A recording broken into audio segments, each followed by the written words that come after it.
Incharge HM గారు Satyanarayana sir మరియు Venkatarama Reddy sir Narasimha Reddy Ravindra Reddy సార్కి నాకు గుడ్ మార్నింగ్, విద్యార్థులకు కూడా గుడ్ మార్నింగ్.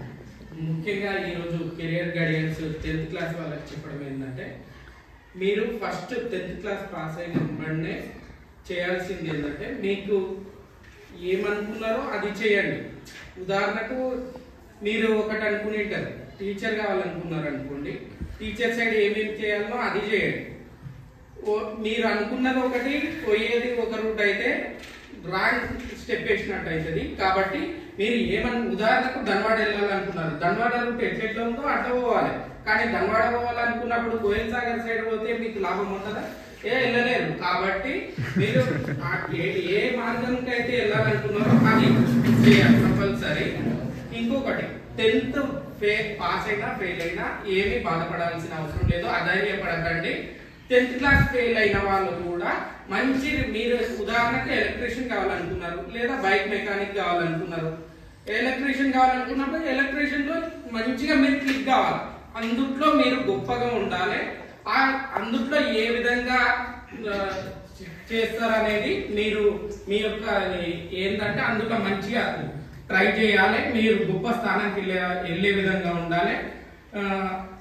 అదే విధంగా ఇంకొకటి, ఇంటర్ తర్వాత ఏపీఆర్ చేసి కానీ సెట్స్ ఏపీఆర్ చేసి ఉంటుంది, గురుకుల సెట్లు ఉంటాయి. కాబట్టి దానికి మీకు 10th క్లాస్ లో ఉన్న ముఖ్యాంశాలను ఒక్కసారి చదువుకున్నా కూడా ఈజీగా వచ్చే ఛాన్స్ ఉంటుంది.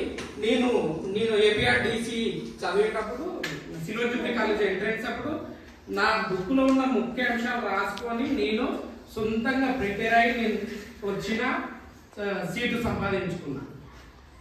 అదే విధంగా మీరు కూడా మీ 10th క్లాస్ లో ఉన్న బుక్ లో ఉన్న ముఖ్య అంశాలు చదువుకున్నా కూడా ఈజీగా ఏదైనా ఎంట్రన్స్ రాయగలుగుతారు. కాబట్టి టైం వేస్ట్ చేయకండి. ముఖ్యంగా 10th క్లాస్ అయిపోయిన వెంబడే మీరు ఏమంటారంటే, మేము ఇంకా ఫ్రీ బర్డ్స్, సార్ వాళ్ళు చెప్పినట్టుగా ఫ్రీ బర్డ్స్ అయినము, ఇంకా వెళ్ళిపోవచ్చు అనే విధంగా కాకుండా మీరు మీ యొక్క కెరియర్ పైన దృష్టి పెట్టాలని కోరుకుంటున్నాను. పీఈటీ కావాలనుకుంటే ఇంటర్ ఏదైనా ఏ సబ్జెక్ట్ అయినా తీసుకోవచ్చు. తీసుకున్న తర్వాత ఇంటర్ తర్వాత యూజీబీపీడీ ఉంటుంది. యూజీబీపీడీ చేస్తే అట్లా పీఈటీగా రాసుకోవచ్చు. తర్వాత డిగ్రీ తర్వాత బీపీడీ చేయాలి. బీపీడీ తర్వాత కూడా మీరు జూనియర్ లెక్చరర్ గా పీడీగా వెళ్ళాలనుకుంటే ఎంపీడీ చేయాలి.